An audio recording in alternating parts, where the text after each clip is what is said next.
దిల్లు లేని రాజని రాసేది మళ్ళీ మీ వాళ్ళేగా. అందరికి నమస్కారం. ముందు శ్రీనివాసరెడ్డి గారికి శుభాకాంక్షలు. మీ మీడియా మిత్రులకి ఇందాక విజయ్ చెప్పినట్టు రైట్ జర్నీ మిమ్మల్ని ముందుకు తీసుకెళ్ళడానికి మీకు దొరికిన chairman sir, congratulations.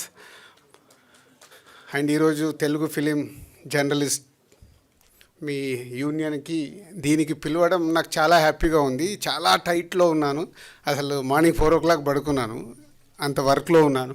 But Lakshminarayana వీళ్ళు ఫోన్ చేసి మీరు ఎందుకు రావాలి అనేది చెప్పారు.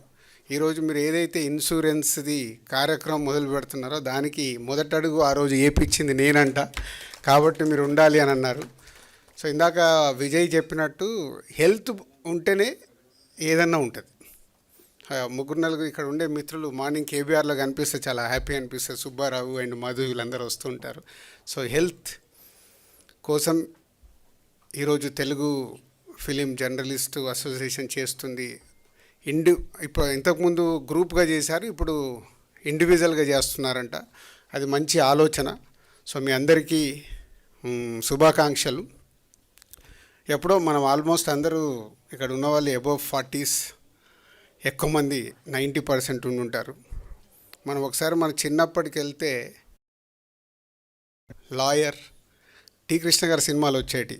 ఆ సినిమాల్లో ఆ పాత్రలకు ఎంత ఇంపార్టెన్స్ ఇచ్చారంటే సొసైటీకి ఇది ఎంత ఇంపార్టెంట్ అని. అలాగే జర్నలిస్ట్ ముత్యాల సుబ్బయ్య గారి సినిమా అనుకుంటాను, వందే మాత్రం రాజశేఖర్ గారు ఒక జర్నలిస్ట్గా. ఎన్నో సినిమాల్లో జర్నలిస్టుకు ఒక 30 ఏళ్ళు వెనకకెళ్తే ఎంత ఇంపార్టెన్స్ ఉండేది. ఇందాక శ్రీనివాసరెడ్డి గారు మీ కులమైన ఒక నిజాయితీ మాట ఒకటి చెప్తే నాకు చాలా హ్యాపీ అనిపించింది. అంటే మీరు జర్నలిస్ట్గా పనిచేస్తున్నప్పుడు మనం చేసేది రాసేది సొసైటీకి ఉపయోగపడాలి. సొసైటీ అంటే ఎవరు? మళ్ళీ మనమే. సొసైటీలో మనము, మన కుటుంబము, మన వాళ్ళు అందరూ ఉంటేనే ఒక సొసైటీ. కానీ ఈరోజు కాలక్రమేణా మారిపోతూ, ఇందాక నేను చెప్పిన ఒక రాజకీయ నాయకుల నుంచి ఒక పోలీస్ డిపార్ట్మెంట్లో కానీ, లాయర్లు కానీ, హాస్పిటల్స్ కానీ, చివరికి మన మీడియా కానీ వ్యాపారం అయిపోయింది. అందరూ బాగుండాలి, వ్యాపారం చేయాలి. కానీ మీరు జర్నలిస్ట్గా రాసే పదం చాలా ఇంపార్టెంట్. దయచేసి అది ఎప్పుడు మీరు రాస్తున్నప్పుడు, ఇప్పుడు రాసేదానికంటే సెల్ ఫోన్లో నొక్కుతున్నారు కాబట్టి నొక్కేటప్పుడు జాగ్రత్తగా అది కరెక్టా, ఉపయోగపడుతుందా అనేది ఇవ్వగలిగితే సొసైటీకి డెఫినెట్గా ఒక పాజిటివ్ వైబ్ ఉంటుంది.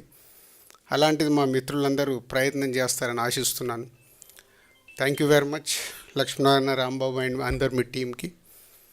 అండ్ ఒక విషయం, ఫ్యామిలీ స్టార్ అనగానే సందర్భం వచ్చింది కాబట్టి ఒకటి చెప్తున్నాను. డెఫినెట్గా ఫ్యామిలీ స్టార్ అని టైటిల్ పెట్టినప్పుడు చాలామంది ఏమనుకున్నారంటే విజయ్ దేవరకొండ ఏదో స్టార్గా చూపించడానికి పెట్టారా అనుకున్నారు. ఇప్పటివరకు నేను రివీల్ చేయలేదు. నాకు తెలిసి ఇక్కడ మీరు చాలామంది ఎక్కడో ఉన్న మీ కుటుంబాల్ని పైకి తీసుకొస్తూ కుటుంబంని ఎక్కడికో తీసుకెళ్ళిన వాళ్ళందరూ ఫ్యామిలీ స్టార్ అనేది సినిమా కంటెంట్. ఇప్పుడు నేనున్నాను, ఇప్పుడు శ్రీనివాసరెడ్డి గారు ఉన్నారు, నారాయణమూర్తి గారు ఉన్నారు. మా అన్నీ ఎక్కడో మామూలుగా స్టార్ట్ అయింది. మా రంగంలో మేము వచ్చి ప్రయోజకులై ఈరోజు మా కుటుంబంని సొసైటీలో ఒక రెస్పాన్సిబిలిటీ కుటుంబంలాగా చేశామంటే మాలాంటి వాళ్ళందరూ, మీలాంటి వాళ్ళందరూ ఫ్యామిలీ స్టార్. అదే ఫ్యామిలీ స్టార్ కథ. విజయ్ దేవరకొండని స్టార్గా చూపించాలని కాదు. దిల్ రాజు బ్రాండ్ ఒక కుటుంబం గురించి ఒక సినిమా వచ్చేటప్పుడు ఎలా ఉంటుందో అది అలాగే ఉంటుంది. సో మీరందరిలో కూడా ఫ్యామిలీ స్టార్స్ ఉన్నారని చెప్పడానికే ఇది మీకు జస్ట్ ఇంటిస్తున్నాను. Thank you very much. Thank you so much అండి. నారాయణమూర్తి గారు.